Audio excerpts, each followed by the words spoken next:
তো এই যে দেখেন আজকের এই জিনিসগুলা আমাদের আদিবাসী তথা ক্ষুদ্র নিকৃষ্টি জনবসতি যারা আছেন তাদের জন্য মাননীয় প্রধানমন্ত্রীর কার্যালয় থেকে করা হয়েছে। কেন? আপনাদের নিশ্চয়ই মনে আছে, হয়তো নতুন প্রজন্মের যারা তাদের মনে নেই, যারা একটু বয়স্ক তাদের মনে আছে শহীদ রাষ্ট্রপতি জিয়াউর রহমান সাহেবের কথা। সর্বপ্রথম বাংলাদেশে কে গারো, কে হিন্দু, কে মুসলমান, কে বৌদ্ধ, কে খ্রিস্টান, কে উপজাতি, কে আদিবাসী, কে অনাবাসী, সবাইকে এক কাতারে এনেছিলেন শহীদ রাষ্ট্রপতি জিয়াউর রহমান। তিনি তার রাজনৈতিক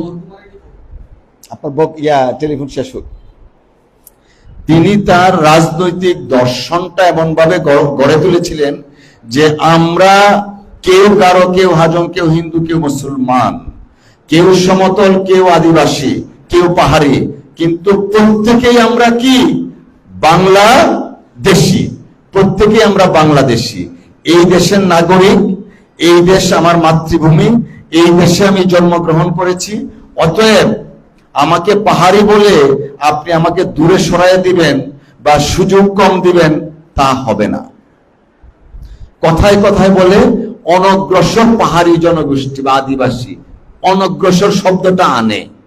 আমি এই শব্দটা আমাদের কলমাকান্দা দুর্গাপুরে রাখতে চাই না। আপনারা কি আছেন নাকি সাথে? আমি কি বুঝাইতে পারছি কি এই জিনিসটা? বুঝেন নাই? বুঝলে তো একটু হাততালি দিতেন। এই যে অনগ্রসর কথাটা বলে, সেই অনগ্রসরটা আমি রাখতে চাই না।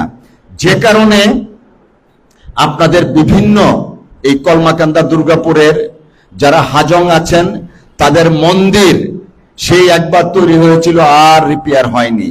মন্দির তৈরি করছি বা রিপেয়ার করছি, গির্জা রিপেয়ার করছি, আপনাদের জন্য স্পেশাল টিউবওয়েল আনছি। হ্যাঁ, হয়তো বলতে পারেন এই মাত্র কয়েকটা, বাট শুরু তো করলাম নাকি। স্পেশাল টিউবওয়েল আনছি যেগুলা পাহাড়ি জনগণের জন্য শুধুমাত্র বরাদ্দ। তারপরে এইবার মাননীয় প্রধানমন্ত্রী শপথ নেয়ার পরে আমি ওনার সাথে দেখা করে বললাম যে আমাদের এই এলাকার যারা পাহাড়ি আছেন তাদেরকে অনগ্রসর বলে, আমি এই শব্দটা রাখতে চাই না, তাদেরকে অগ্রসর অথবা সমান রাখতে চাই। যে কারণে যার ঘর নেই, আমাদের কলমাকান্দার জন্য বোধহয় 10টা ঘর, তাই না?